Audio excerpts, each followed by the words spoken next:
Hi there, Jubilee. Wanted to bring you a bit of an update on a number of things. Things like our emerging plan, youth work, prayer room, care for the poor, things like that. We've got our next family information evening for members of the church on the 9th of May. So we'll go into more detail then, but that's a little way off. So I thought it would be a good moment to just bring a bit of a video update to share on some of these things. Recently I heard someone say that it was a church pastor, and he said, if we ever go through a pandemic, social unrest, all of the things that we've gone through this last year, I'll know what to do. And I thought that was, there's something about all of the changes, it's been an enormous year. And if we go through anything similar, I want you to know I'll have a bit more of a clue on how to lead through it.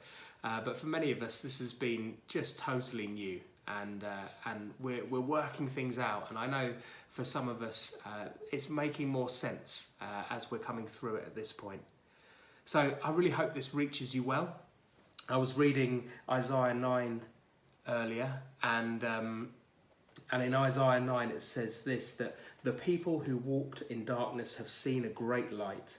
Those who dwelt in the land of deep darkness, on them has light shone.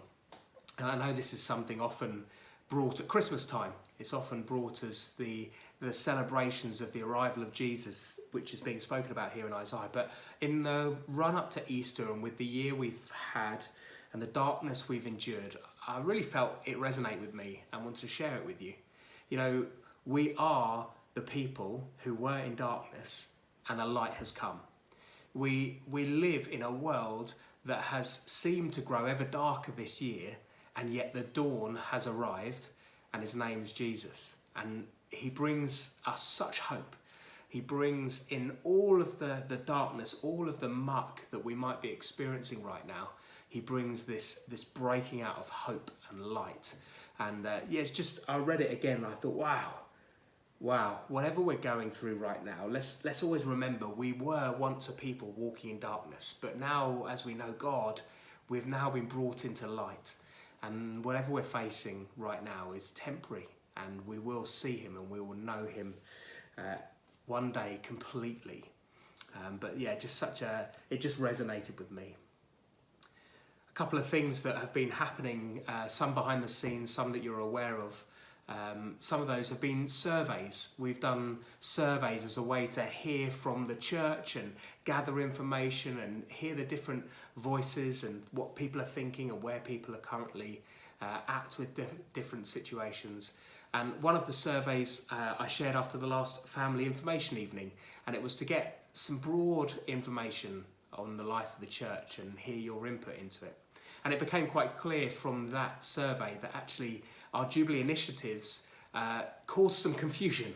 There were quite a few different responses to what Jubilee initiatives we might have and what Jubilee initiatives in fact are. And so we know that we've got a bit of work to do to bring that into the kind of forefront of the church's mind. It's like it's gone a bit dormant in the last year, as other things, rightly have, needed to be sorted and have really taken the limelight.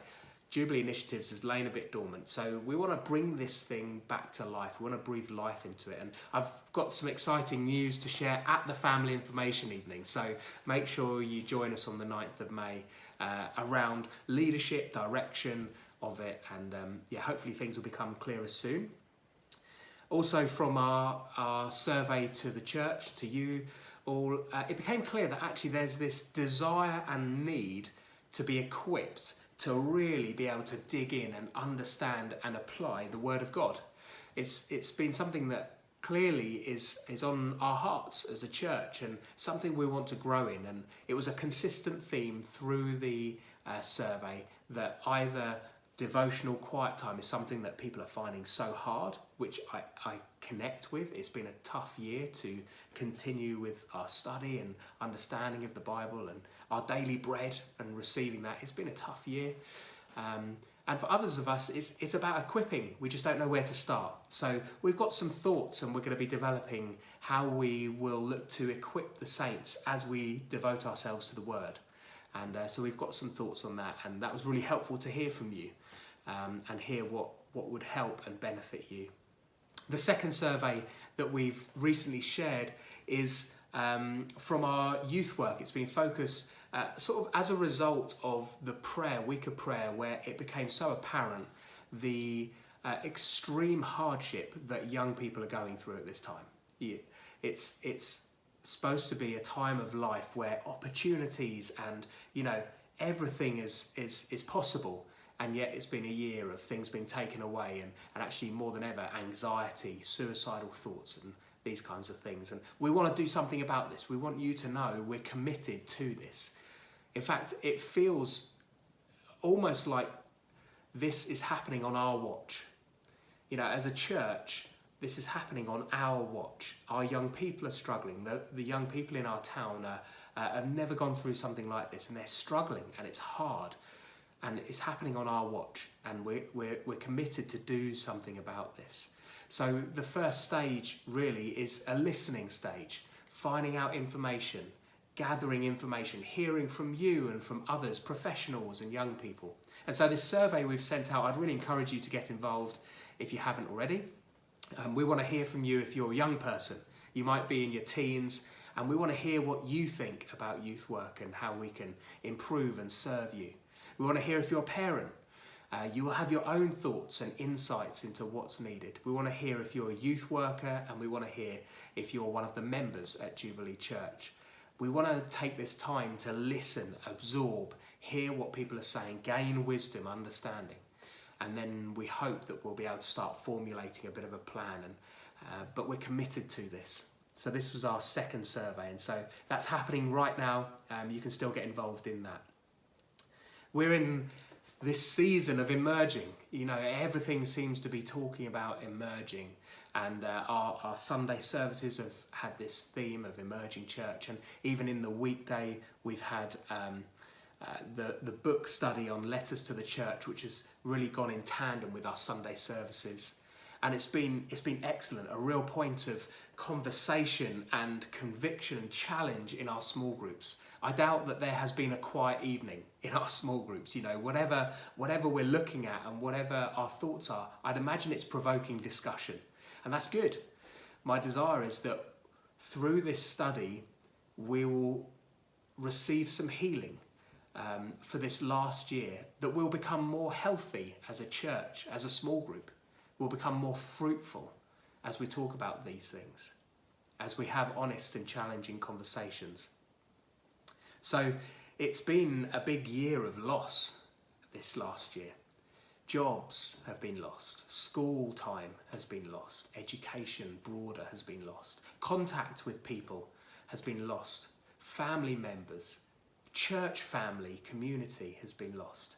There's so much that has been lost and has been a struggle this year, and if we don't deal with the pain of that, if we don't actually look at and talk about how that's affected us and some of the things that we found hard through this year, then we'll find it very hard to learn anything through all of this, and we'll certainly find it hard to hear what God's been speaking to us through this time, and God's intended to show us in his kindness through this time. So I feel like it's just as important for us as a church to deal with some of these things as it is for an individual to deal with grief when that happens. If we bottle it up, it doesn't do us any good. But if we talk about it and receive healing and discuss these things, then I feel that that's an important step for our fruitfulness in the future. So it's been a time of reflecting. In our small groups, we've been talking about big issues. Sometimes it's been maybe heated, sometimes it's left us feeling like, there's so much more to be had in our church life, in our small group life. And I'd say keep doing that. Keep pressing forward. Keep going and practicing love. Keep looking at how we can serve each other, how we can develop our leadership, how we can offer gifts to each other. Keep devoting ourselves, because we will emerge. We'll come back together, and I'm hoping when we come back together, we'll come back healthier and more fruitful than we left. And I believe we will if we're talking about these things and having open and honest discussions. So we're fast approaching Easter right now, and combined with the changing restrictions, which are opening up somewhat, this is going to trigger our next phase in the emerging plan. So a lot of the emerging plan has been preparation. Hopefully not too much has been noticed, and although we've been live for a few weeks, it's still been in the same places. You've still accessed in the same ways. But from the 25th of April, we're hoping to be able to welcome about 50 people into the church centre. And then over the next month from the 25th, we're hoping that will grow and we'll be able to progress with that. So the next stage is really adding people into the congregation, which is exciting. And I know it's not the time for everyone.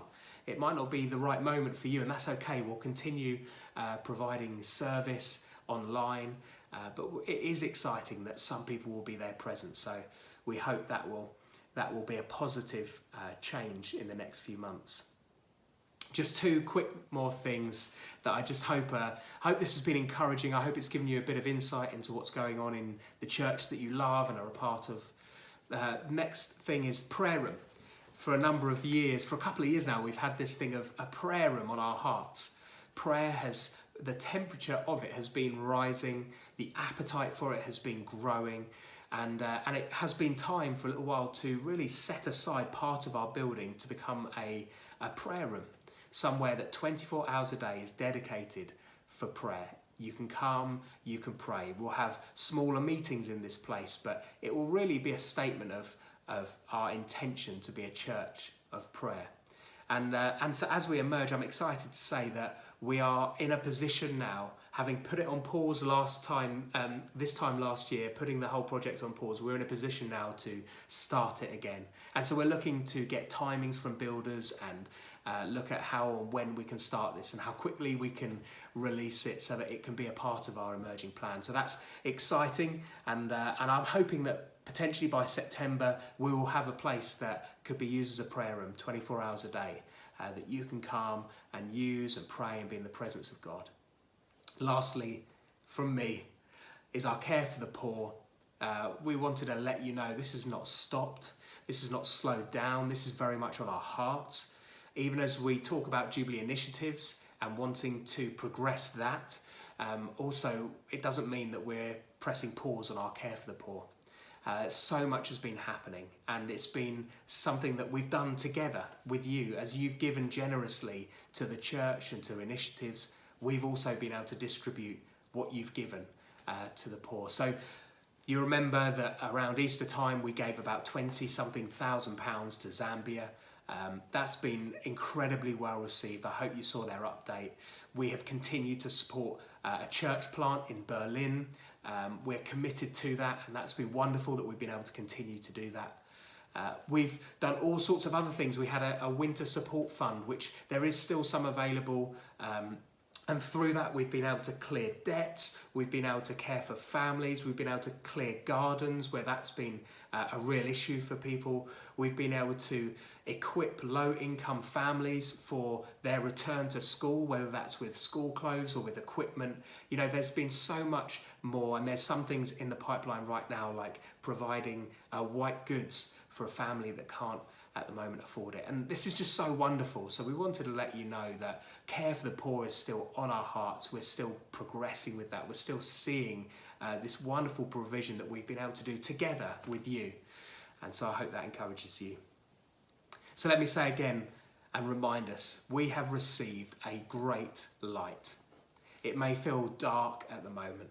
It may be hard to remember that this light has dawned in our lives, but we have received a great and wonderful and eternal light. And I hope this stirs your heart, and we're eternally grateful to God for what he's doing as well. Bless you, and I look forward to hopefully seeing you soon. Bye.